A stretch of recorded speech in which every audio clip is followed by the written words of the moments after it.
oddiy bir o'zbek ziyolisi sifatida tilimizni ertasi haqida ko'p o'ylayman.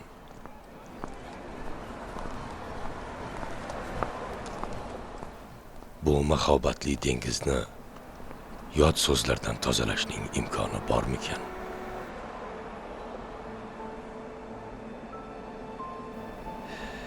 Qaniydi bor deya barallayta olsam.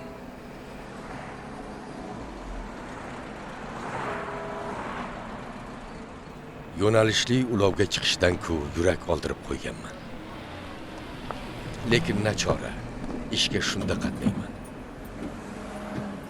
Yo'l bo'yi yurakni bezillatadigan bir narsa borki, har kuni takrorlanadi. Yo'lovchilar ona tilimizdagi sof so'zlar qolib, begona so'zlarni qo'llaydilar. Alo, marshrutgadaman. Men o'zim telefon qilib boraman. Deyarli har bekatda shu ahvol. Mostdan o'tgandan keyin nalogingni tashab keting aka.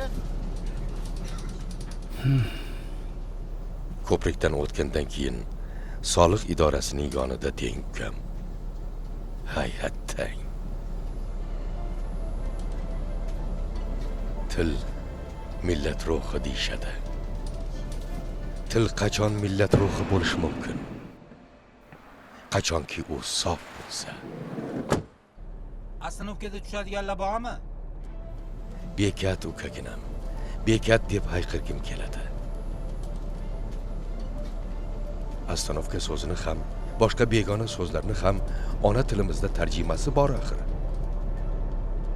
Kam, aptekan yonida to'xtatib yuboring.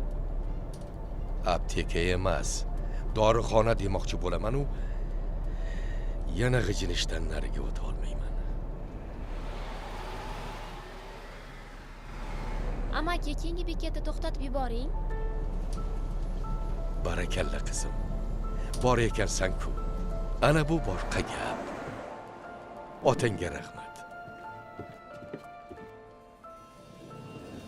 Keyingi bekatda tushadigan bormi? Bor.